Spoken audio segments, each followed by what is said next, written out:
SIR ವಿಚಾರದಲ್ಲಿ ಮನೆಗೆ caste ಸರ್ಟಿಫಿಕೇಟ್ನ ಏನು ಸುಮಾರು 3.5 ಕೋಟಿ 4 ಕೋಟಿಯಷ್ಟು ಕ್ಯಾಸ್ಟ್ ಸರ್ಟಿಫಿಕೇಟ್ಗಳಿದೆ. ಅದೆಲ್ಲ ಡೌನ್ಲೋಡ್ ಮಾಡಿ ಮನೆಗೆ ಯಾರು ಕೇಳಿದ್ರೆ ಎಲ್ಲರೂ ಕೂಡ ಕೊಡಬೇಕು. ಏಕೆಂದ್ರೆ ನನಗೆ ಬಂದಿರೋ ಮಾಹಿತಿ ಪ್ರಕಾರ 1 ಕೋಟಿಗೂ ಹೆಚ್ಚು ಜನರು ಈಗ ಸರಿಯಾದ ರೀತಿ ದಾಖಲೆಗಳಿಲ್ಲ ಅಂತ ಹೇಳಿ ಕೆಲವನ್ನ ವಾಪಸ್ ಅವ್ರಿಗೆ ನೋಟಿಸ್ ಕೊಡುವಂತ ಸಿದ್ಧತೆ ನಡೀತಾ ಇದೆ ಅಂತ ಹೇಳಿ SIR ಅಲ್ಲಿ ನನಗೆ ತಿಳಿದು ಬಂದಿದೆ.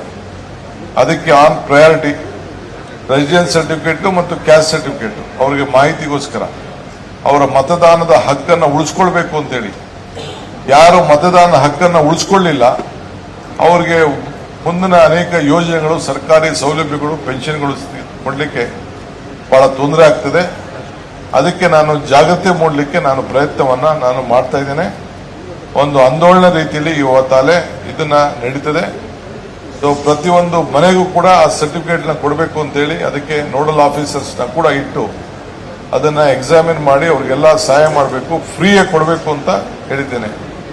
ಡಿಸ್ಟ್ರಿಕ್ಟ್ ಇನ್ಚಾರ್ಜ್ ಸೆಕ್ರೆಟರಿಗಳೇನಿದ್ದಾರೆ ಎಲ್ಲ ಜಿಲ್ಲೆಗಳಿಗೆ ತಾಲೂಕ್ ಲೆವೆಲ್ ಅಲ್ಲಿ ಇದನ್ನ ಅವರು ಭೇಟಿ ಕೊಡಬೇಕಂತ ವ್ಯವಸ್ಥೆ ಮಾಡಬೇಕು. ಝೂಮ್ ಅಲ್ಲಿ ಮೀಟಿಂಗ್ ಮಾಡಬೇಕು. ಏನು ಮಾನದಂಡ ಇದೆ ಅಂತ ಹೇಳಿ ನಾನು ಕೂಡ ಡಿಸ್ಟ್ರಿಕ್ಟ್ ಮಿನಿಸ್ಟರ್ ಮಾಡಬೇಕಾದ್ರೆ ಸಂಬಂಧಪಟ್ಟಂತ ಎಲ್ಲ ತಾಲೂಕು ಅಧಿಕಾರಿಗಳು ಕೂಡ ಅವತ್ತು ಇರಬೇಕು. ಮುಂದಿನ ದಿನದಲ್ಲಿ ಯಾವುದೇ ತಾಲೂಕಿನ ಜಿಲ್ಲೆ ಸಭೆ ನಡೆಸಿದ್ರೆ ಪ್ರತಿ ತಾಲೂಕಲ್ಲೂ ಕೂಡ ಅದನ್ನ ಝೂಮ್ ಮೀಟಿಂಗ್ ಅಲ್ಲಿ ನಾನೇನು ಮಾರ್ಗದರ್ಶನ ಕೊಡ್ತಾ ಇದೀವಿ ಸರ್ಕಾರ ಅನ್ನೋದನ್ನ ಅವರು ಕೂಡ ಗಮನಿಸಬೇಕು. ಅದು ಕೂಡ ಈಗಾಗಲೇ ನಾನು ಅವ್ರಿಗೆ ತಿಳುವಳಿಕೆಯನ್ನ ಕೊಡುವಂತ ಕೆಲಸವನ್ನ ಮಾಡ್ತಾ ಇದ್ದೇನೆ.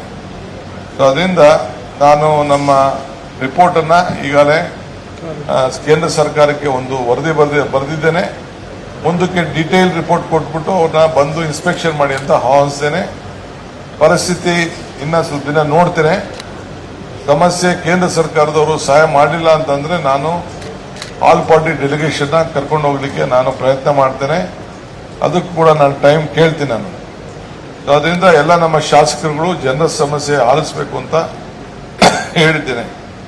ಸೊ ಅಧಿಕಾರಿಗಳು ನಾವೇನು ಅವ್ರಿಗೇನು ಬೇಕೋ ಸ್ವಾತಂತ್ರ್ಯ ಕೊಟ್ಟಿದ್ದೀವಿ, ಅದನ್ನು ದುರುಪಯೋಗ ಮಾಡಿಕೊಳ್ಳದೆ ಸರಿಯಾದ ರೀತಿಯಲ್ಲಿ ಜನರಿಗೆ ಮನೆ ಬಾಗಿಲಿಗೆ ಬಂದಂತ ಜನರಿಗೆ ಅಧಿಕಾರಿಗಳಿಗೆ ಮನೆ ಬಾಗಿಲು ಅಧಿಕಾರಿಗಳ ಕಚೇರಿಗೆ ಬಂದಾಗ ಬಹಳ ಸೌಜನ್ಯದಿಂದ ಅವ್ರನ್ನ ಸಮಸ್ಯೆಗಳನ್ನ ಪರಿಹಾರವನ್ನು ಹುಡುಕಬೇಕು.